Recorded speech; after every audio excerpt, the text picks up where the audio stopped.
यार एक बात बताओ, अगर हमने कुछ भी अपनी लाइफ के साथ, मैं आप ही लोगों से क्वेश्चन पूछता हूँ, अगर तुमने अपनी लाइफ के साथ कुछ भी गलत कर लिया, तो तुम्हारे साथ जो जुड़े हुए माँ-बाप हैं, यार उनको हेल्पलेस छोड़ के जा रहे हो, पता है तुम लोग? अच्छा क्यों फांसी खाई? ये सोच के ना कि माँ मैं तुम्हारे पिताजी से तुमने ये वादा किया था कि भैया मैं तुम्हारे लिए कुछ करूंगा, फौज में जाऊंगा, भर्ती हो जाऊंगा, और तुमने वादा किया था, मैं ये वादा पूरा नहीं कर पाया। तो मतलब तुम अपनी फैमिली के लिए अच्छा करने के लिए ये सोचा ना तुमने, और तुम तो कुछ भी नहीं कर पाए। तुम तो उन्हें बेसहारा बना के छोड़ गए। जैसे किसी इंसान के हाथ पैर काट दिए जाते हैं ना, उसको बेसहारा ऐसे बना के छोड़ गए।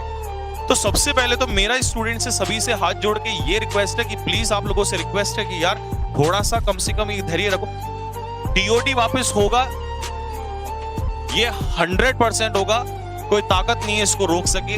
कारण ये है क्योंकि ये एक ऐसा मुद्दा है इस भारत का, आप देख रहे हो पिछले 2 दिन से, चाहे कुछ लोग इसमें पार्टिसिपेट करें या ना करें, लेकिन ये वापस होकर रहेगा, आप लिखवा लो।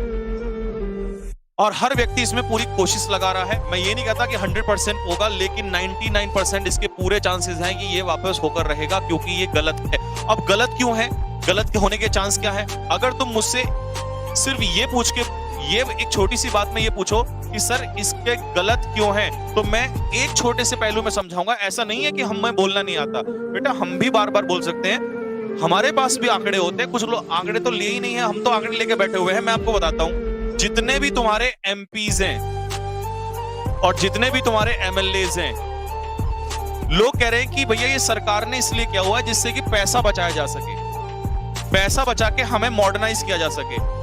मैं कह रहा हूं जितने एमपीज एमएलएज को, और उन एमएलएज को, जो हार गए हैं, हारे हुए एमपी एमएलएज को तुम लोग बाद में पेंशन दे रहे हो यार।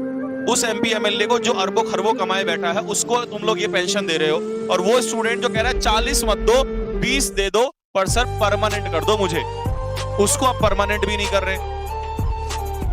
इतने जितने भी स्टूडेंट्स भर्ती होने वाले हैं ना, जिनको तुम बाहर निकाल रहे हो, इनसे ज्यादा एमपीज एमएलएज की उनकी पेंशन है। इनको हटा दो, सबको मिल जाएगी, उससे भी ज्यादा पैसा मिल जाएगा।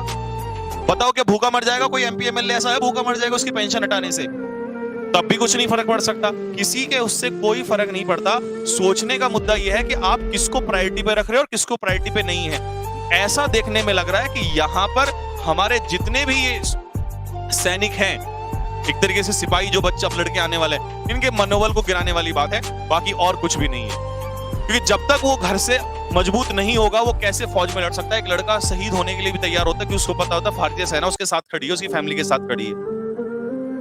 तो केवल एक नोबल गिराने वाली बात है। बाकी बात क्या है कि मॉडर्नाइजेशन बोलना, और कई लोगों ने इसमें आंकड़े दिए।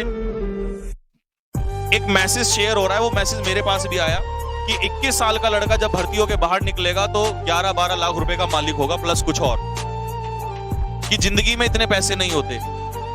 इसका मतलब 12 लाख रुपए का मालिक या 20 लाख रुपए का मालिक तुमने उसको बना दिया, ठीक है, 20 लाख रुपए का मालिक तुमने उसको बना दिया। बट आगे के लिए क्या? आगे के लिए भर्ती मिलेगी, इसको जॉब मिलेगी, कॉर्पोरेट वर्ल्ड में जॉब मिलेगी। कॉर्पोरेट वर्ल्ड में तो सर जॉब उनको नहीं मिल रही जो ऑफिसर रैंक से रिटायर हो रहे हैं। कितने ऐसे जो ऑफिसर्स हैं जिनको कॉर्पोरेट वर्ल्ड में जॉब मिलती है? आप आंकड़े निकाल के दिखा दो। आंकड़ों पे क्यों बात नहीं होती? आंकड़ों पे बात होगी नहीं, क्योंकि जब तक आंकड़ों पे बात नहीं होगी तब तक रियलिटी सामने नहीं आएगी। लेकिन मेरा तो फिर भी, मैं आज भी स्टूडेंट से कहूंगा, पहले भी स्टूडेंट से ही कहा था, मेरी सभी स्टूडेंट से एक ही रिक्वेस्ट है कि प्लीज